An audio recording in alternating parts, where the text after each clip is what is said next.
வாழ்க்கையில் நம்ம எவ்வளோ அண்டர் கவர் திரைப்படங்கள்லாம் பார்த்துருப்போம். நான் ஏகப்பட்ட திரைப்படங்களுக்கான விமர்சனங்கள் எழுதியிருக்கேன், ஏகப்பட்ட வீடியோக்கள் பண்ணியிருக்கேன். ஆனால் என் வாழ்க்கையில் மறக்க முடியாத ஒரு அண்டர் கவர் ஃபிலிம் எது அப்படின்னு பார்த்தீங்கன்னா, the lives of others. German film. 2006ஆம் ஆண்டு இந்த திரைப்படம் வந்து ரிலீஸ் ஆச்சு. 1984 ஈஸ்ட் ஜெர்மனியை சேர்ந்த ஒரு கேரக்டர் வந்து அங்கே இருக்கிற ஒரு இலக்கிய எழுத்தாளரை பின்தொடரணும். இதுதான் அவருக்கு கொடுக்கப்பட்ட வேலை. அதாவது 24/7 வந்து அவரை வந்து கண்காணிக்கணும். அவன் வந்து ஈஸ்ட் ஜெர்மனிக்கு துரோகம் பண்ணுறானா இல்லையான்றது தான் தெரிஞ்சுக்கணும். இதுதான் மேட்ரு. ஸோ தொடர் கண்காணிப்பில் இருக்கும்பொழுது அந்த படத்தினுடைய கிளைமேக்ஸை வந்து உங்கள் வாழ்க்கையில் உங்களால் மறக்கவே முடியாது. நான் அடித்து ஆணித்தரமாக சொல்லுவேன், அந்த படத்தை நீங்கள் அடிச்சிக்கவே முடியாது. 2006ஆம் ஆண்டு சென்னை இன்டர்நேஷ்னல் ஃபிலிம் ஃபெஸ்டிவல் அந்த படம் வந்து ஓப்பனிங் ஃபிலிம். அது நான் வந்து அப்போ வந்து டெக்னிக்கல் இன்ஸ்ட்ரக்டராக இந்துஸ்தான் காலேஜில் ஒர்க் பண்ணிகிட்ருக்கேன்.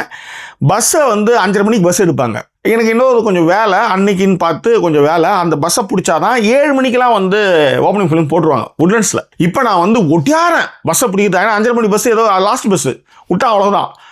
ஓடி கீழே ஊந்து முட்டியெல்லாம் தேய்ச்சிக்கிட்டு செருப்புலாம் பிஞ்சு கீஞ்சி ஓடி போய் இந்த படத்தை பார்த்தேன். என் வாழ்க்கையில் மறக்க முடியாத படம். இதுவும் காரணம் அந்த படம் வந்து அந்த முட்டியெல்லாம் தேய்ச்சிக்கிட்டு சராய்ப்புகள்லாம் வாங்கிக்கிட்டு அசிங்கப்பட்டு ஒரு ஸ்டாஃப் ஓடுறது எவ்வளோ பெரிய அசிங்கம், இதெல்லாம் பட்டு அந்த படத்தை பார்த்தபொழுது அந்த படத்தினுடைய கிளைமேக்ஸ் வந்து அப்படியே அடடா இதுக்கு நம்ம வந்து இந்த எப்படி வேணால் ஊந்து வரலான்ற மாதிரி ஒரு ஃபீலை கொடுத்தது.